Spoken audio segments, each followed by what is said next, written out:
यदि माँ, माँ मतलब नारी, नारी मतलब स्त्री, यदि माँ समझदार है तो वो बच्चों के साथ खेल खेल में वो संस्कार के बीज बो देगी।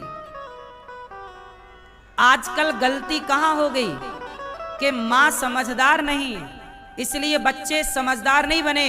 इसका उदाहरण सुनो, शिवाजी, इतिहास पे टटोलो। शिवाजी की माँ का नाम है, वीर शिवाजी की माँ का नाम है जीजाबाई। बोलो हाँ, शिवाजी की माँ का नाम क्या? जीजाबाई ने शिवाजी को बचपन में, पढ़ लेना इतिहास, बचपन में खेल खेल में शिवाजी को संस्कारवान बना दिया। बोलो हाँ कि ना? बच्चे को संस्कार कौन देगा? बाप तो देगा, देना ही चाहिए। पर अभी तुम्हारी बात सुनता है बच्चा? बताओ, बचपन में बच्चा ज्यादा किसकी बात सुनता है? एक टाइम बाद आता है, आप कहती हो महाराज हमारा बेटा सुनता नहीं है। जब सुनता था तब क्या सुनाया तुमने? जॉनी जॉनी यस पापा, क्या सुनाया? जब सुनता था तब तुमने गीता क्यों नहीं सुनाई? जब तुम्हारा बच्चा तुम्हारी सुनता था तब तुमने रामचरितमानस क्यों नहीं सुनाई? जब तुम्हारा बच्चा सुनता था तब तुमने उसे संस्कार क्यों नहीं दिए? तब क्यों नहीं तुमने उसे वश में किया? क्यों हाथ से जाने दिया? अब तुम रोती हो कि बेटा सुनता नहीं है। एक टाइम था ना कि बच्चा सुनता था, सबको लात मार के तुम्हारी गोद में आता था तुम्हारा बच्चा। तुम्हारे बिना सोता नहीं था तुम्हारा बेटा, तुम्हारे बिना रहता नहीं था तुम्हारा बेटा। जब तुम्हारा बेटा तुम्हारी गोद में था तब तुम क्या कर रही थी? मोबाइल पकड़ा रही थी ना बेटे को, ले बेटा खेल। तुमने माता का कर्तव्य पूरा नहीं किया, इसलिए तुम्हें बुढ़ापे में रोना पड़ेगा। तैयार रहो आंसू बहाने के लिए। तुम्हारा दुख, तुम्हारे दुख का कारण कौन?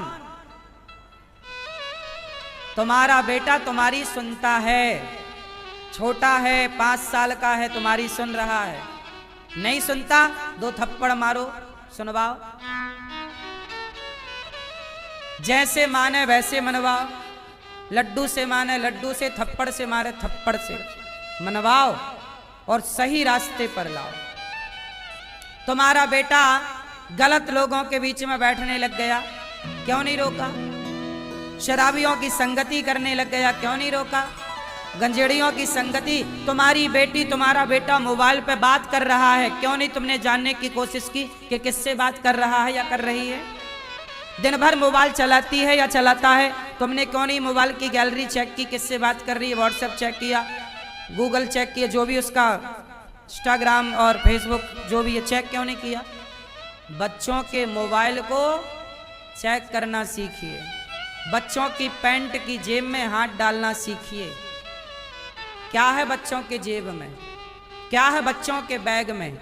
क्या है बच्चों के मस्तिष्क में? क्या चल रहा है? 10 साल का बच्चा हो गया, सावधान हो जाइए, माँ बाप की जिम्मेदारी ज्यादा है।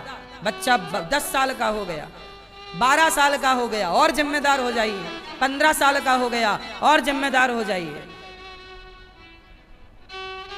आप लोग अपनी गलती तो देखते नहीं, रोते हैं मेरा बेटा बिगड़ गया, बेटा नहीं सुनता महाराज, बेटी सुनती नहीं है। ये सब तुम्हारी मूर्खता है और कुछ नहीं। कोई भी बच्चा एक दिन में कभी नहीं बिगड़ता, सालों तक उसे कुसंग मिलता है, गलत संगति मिलती है, तब जाके वो बिगड़ता है। उसे बीच में रोका क्यों नहीं? बीमारी कहते ना, कैंसर है, पता पहले ही लग जाए तो सुधारा जा सकता है, और आखिरी में पता लगा कि कैंसर है तो नहीं सुधारा जा सकता। ऐसे बच्चे बिगड़ रहे हैं, ये पहले ही पता लग जाए तो सुधारा जा सकता, पर बिगड़ गए अब नहीं सुधारा जा सकता। क्यों जी, बात सही है कि गलत है? इसलिए कहता हूं कि संस्कार देने में तनिक भी लापरवाही नहीं। माँ बाप का परम कर्तव्य है कि बेटा बेटी के पीछे बिल्कुल लगे रहो। आप स्वतंत्र हो जाते हैं। अरे अब बेटा कौन देखे, वो जमाना अलग था जब बच्चों के हाथ में मोबाइल नहीं था तो कहीं भी जाएं। आजकल बच्चों के हाथ में मोबाइल होना जानते हो, जरा 1 घंटे का टाइम उन्हें अलग से मिल गया तो वो मोबाइल पे क्या देखने लग जाएंगे तुम्हें पता ही नहीं लगेगा।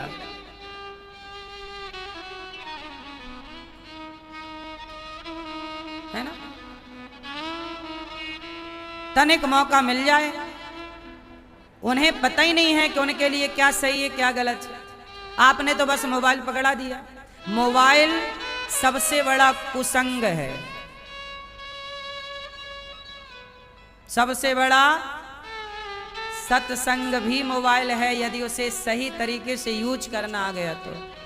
और यदि गलत यूज है तो उससे बड़ा कुसंग क्या होगा। आजकल लड़कियों को लड़के कहाँ मिलते हैं, पहले गली में मिलते थे, पहले चौराहे में मिलते थे, पहले स्कूल में मिलते थे।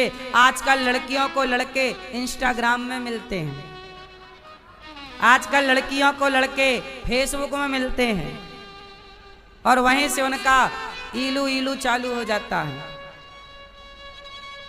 बोलो हाँ कि ना। अब वो जमाना गया जहां लड़के चौराहे में मिलते थे, अब वो जमाना गया जहां लड़के स्कूल कॉलेज में मिलते थे। अब लड़के कहाँ मिलते हैं, बोलो फेसबुक इंस्टाग्राम।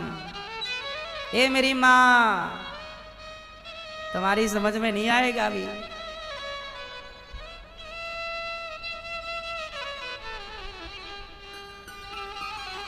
समझ सको तो समझो दिलवर जानी, फिर भी दिल है हिंदुस्तानी। तो समझ सको तो समझो। कहने का तात्पर्य यह है कि महाभारत इसलिए हुआ, झगड़े की जड़ 3, जड़ जोरू और जमीन। पांडवों का झगड़ा किसके लिए हुआ, जमीन के कारण। और नारी भी कारण है। द्रौपदी के बाल पकड़ा दुशासन ने। द्रौपदी ने कहा कि तूने मेरे बाल पकड़े हैं, अब मैं तेरे रक्त से जब तक बाल नहीं धुल लेती मैं अपने बाल नहीं बांधूंगी। द्रौपदी ने कभी अपने बाल नहीं बांधे जब तक दुशासन के रक्त से अपने बालों को धुल नहीं लिया।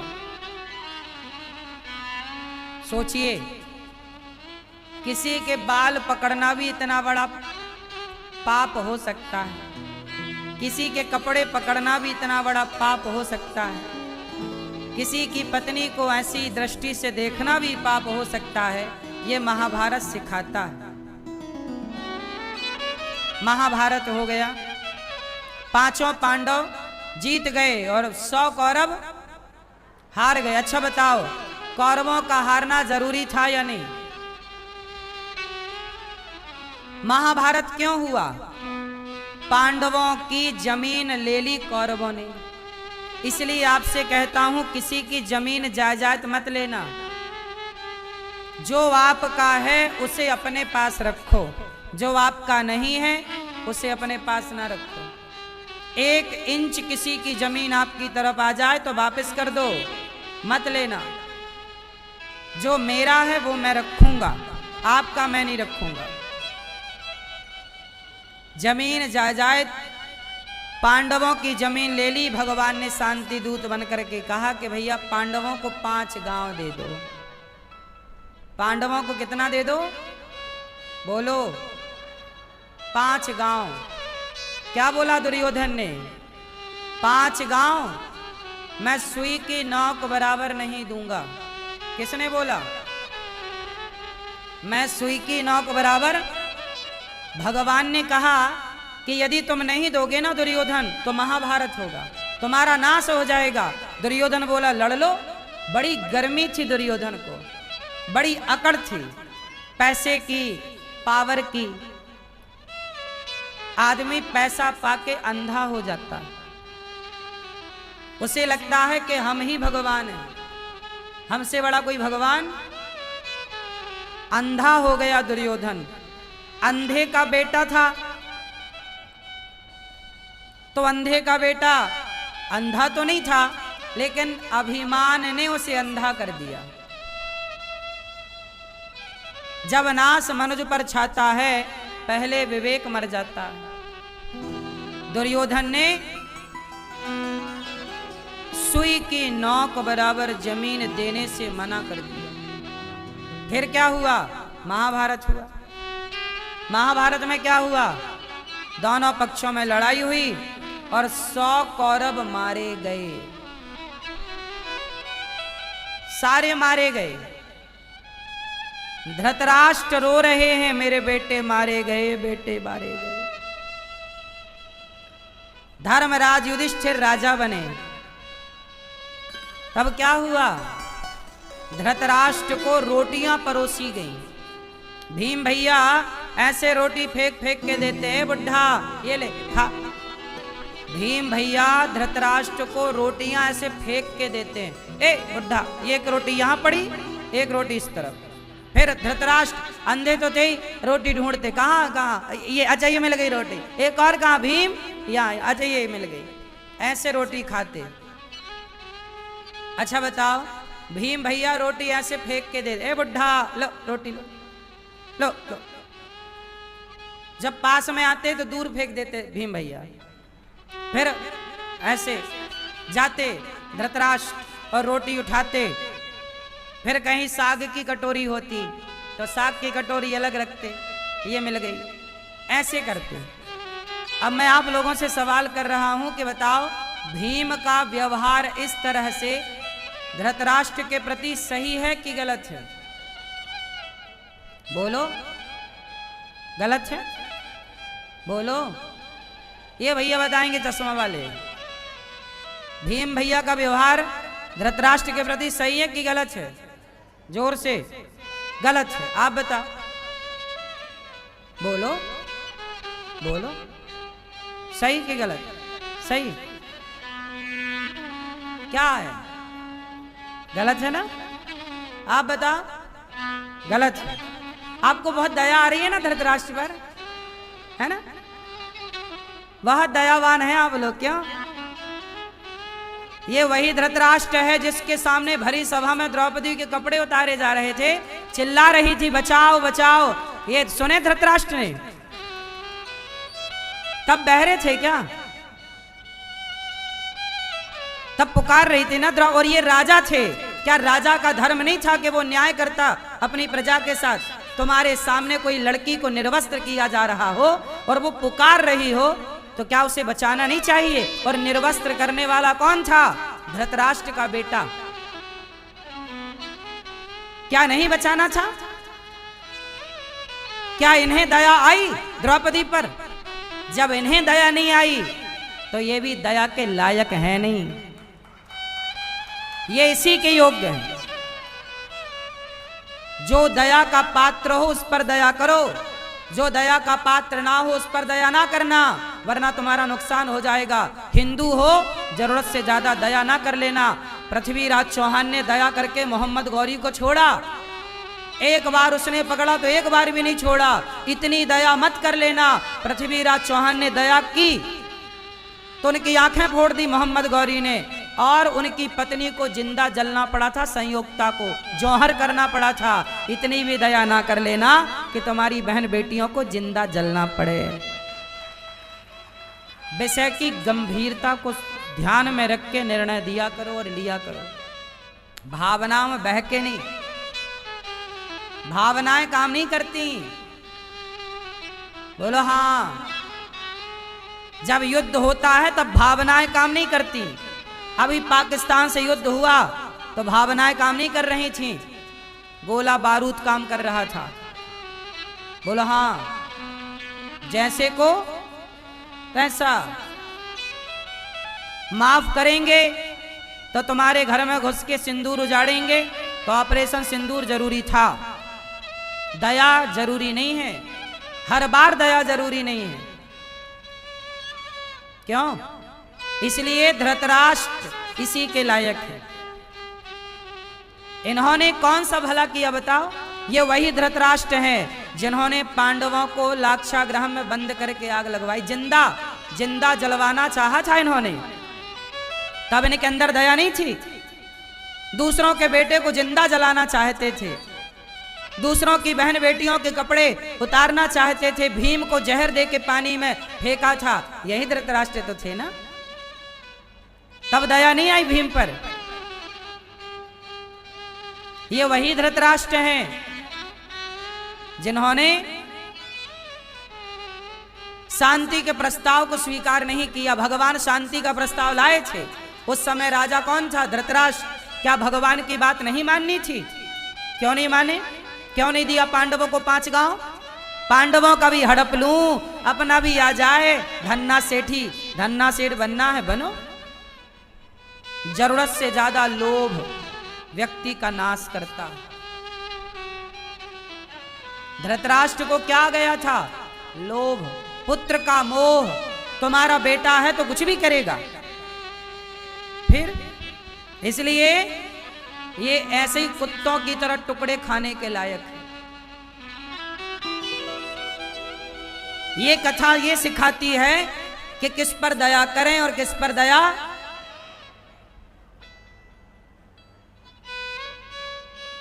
सांप का फन कुचले बिना आप छोड़ दोगे, वो डसेगा, फिर से डसेगा।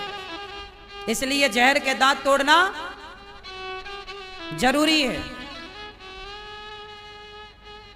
दुष्ट कभी अपनी दुष्टता नहीं छोड़ता। मोहम्मद गौरी को 17 बार छोड़ा था पृथ्वीराज ने, पकड़ पकड़ के। हाँ या ना? एक बार उसने पकड़ा तो एक बार मौका नहीं दिया, उसने एक बार नहीं छोड़ा। इन्होंने 17 बार छोड़ा। क्या जरूरत थी छोड़ने की? कुचल देते नालायक को, तो संयोक्ता को जिंदा ना जलना पड़ता। तुम्हारी दया के चक्कर में तुम्हारी पत्नी जिंदा जल गई। बोलो हाँ कि ना? आप लोगों को बड़ी दया आ रही है धृतराष्ट्र पर। तुम्हारी बहू बेटियों के कपड़े उतरवाता कोई, फिर तुम दया करते तब जानते हम। इसलिए शास्त्र जो है ना दर्पण है। शास्त्र जो है, इतिहास क्या है? बोलो, दर्पण है। इतिहास दर्पण का काम कर। देखो और सीखो। जो गलतियां हुई वो दोहराई ना जाए। यदि दोहराई गई तो आप फिर कष्ट पाओगे। भीम भैया वही है धृतराष्ट्र है। आपको पता है धृतराष्ट्र ने बोला महाभारत जीतने के बाद, जब पांडव जीत गए, बोले भीम मैं तुझे गले लगाना चाहता। देखो छल, ये वही धृतराष्ट्र का छल देखना। भीम को बोले आओ मैं तुझे गले लगाऊं। तब भगवान ने एक नकली भीम पकड़ा दिया, भीम का पुतला। क्या पकड़ा दिया भगवान ने? समझ गए कि धृतराष्ट्र के मन में क्या है। तब पुतला पकड़ा दिया, और जब पुतला को गले लगाया धृतराष्ट्र ने तो उसको चूर चूर कर दिया। ये भीम को गले लगाने के बहाने मारना चाहते थे। भगवान समझ गए मानसिकता और पुतले को दे दिया। पुतले को तोड़ मरोड़ के फेंक दिया। ये धृतराष्ट्र, ये वो धृतराष्ट्र हैं जिनके मन में कपट के सिवा कुछ नहीं है। तुमने कपट ना किया होता तो ये महाभारत ही तो ना होता ना। महाभारत क्यों हुआ? कपट पांडवों के भीतर तो नहीं था, कपट कौरवों के भीतर था, धृतराष्ट्र के भीतर था। इसलिए कहता हूं, भगवान कहते हैं मोहि कपट छल छिद्र न भावा। कभी कपट ना करना। कपट करने वाला व्यक्ति सदा दुखी होता। भगवान ने पांडवों का साथ दिया क्योंकि पांडवों का पक्ष निर्मल था। अर्जुन के मन में कपट नहीं था। अच्छा, कुंती माता,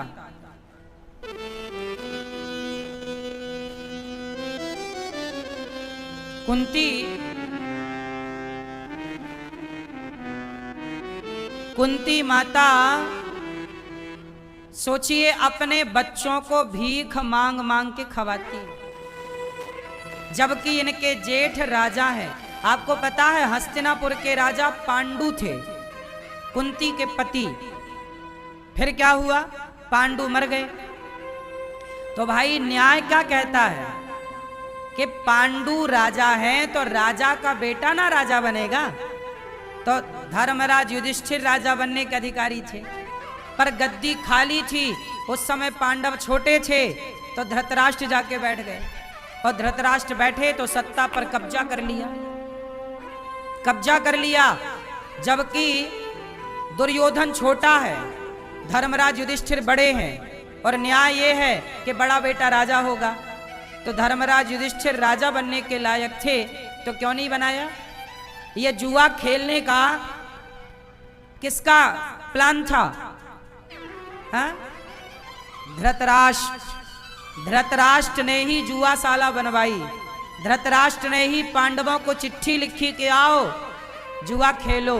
सोचिए, ये वो धृतराष्ट्र हैं जो जुआ खिलवाते हैं, और शकुनी के पास पासे हैं। शकुनी के पिता मरे तो उसके बाप की हड्डियों का पासा बनाया शकुनी ने। ये सिद्ध पासा है, पांडवों के पक्ष में नहीं जाएंगे, ये शकुनी के पक्ष में आएंगे। नियम क्या कहता है कि जो जुआ खेलेगा पासे वही फेंकेगा। पर जुआ खेल रहा था कौन? दुर्योधन। और पासे कौन फेंक रहा था? शकुनी। अब ये बताओ कि जब जुआ खेल रहा था दुर्योधन, तो न्याय तो ये कहता है कि पासे भी दुर्योधन को फेंकना था, पर पासे कौन फेंक रहा था? बोलो भाई, मैं क्रिकेट खेलूंगा तो मैं ही तो बॉल फेंकूंगा। अब मैं क्रिकेट खेलूं और बॉल मेरा मामा फेंके, क्या ये सही है? बोलो। तो अधर्म तो शुरू हो गया। छल से इन्होंने जुआ खेल के पांडवों का धन हड़प लिया। छल से पांडवों को 12 साल का वनवास दे दिया। छल से। अब सोचिए कि आपके बेटे को कोई 12 साल के लिए वनवास भेज दे। 12 साल तक बेचारे पांडव जंगल में दर दर की ठोकर खाते रहे। किसके कारण? धृतराष्ट्र के कारण, दुर्योधन के कारण। इसलिए कहता हूं, गलतियां तो देखो होती। भीम भैया रोटियां फेंक फेंक के दे रहे हैं, लो। तब धर्मराज युधिष्ठिर रोकते, भीम क्या कर रहे हो? तुम्हारे बड़े पिता हैं, ऐसा व्यवहार नहीं करना चाहिए। भीम को रोका किसने? धर्मराज ने। ऐसा नहीं करना चाहिए। पर भीम के अंदर गुस्सा तो है ही। ऐसे आदमी पर गुस्सा किसे नहीं आएगी? महाभारत का युद्ध हुआ। द्रौपदी के 5 पुत्रों को अश्वत्थामा ने मार दिया। उत्तरा द्रौपदी के पास ला करके अर्जुन ने खड़ा किया। कृष्ण कृष्ण महाबाहो भक्ता नाम अभयंकरा, त्वमेको दह्यमाना नाम अपवर्गोसि संसृते। अश्वत्थामा को पकड़कर अर्जुन ने द्रौपदी के सामने खड़ा किया। द्रौपदी, तुम्हारे पुत्र का हत्यारा, जो दंड देना चाहती हो दे दो। द्रौपदी बोली, कैसे मार देने से मेरे मरे हुए पुत्र जीवित हो जाएंगे? कदा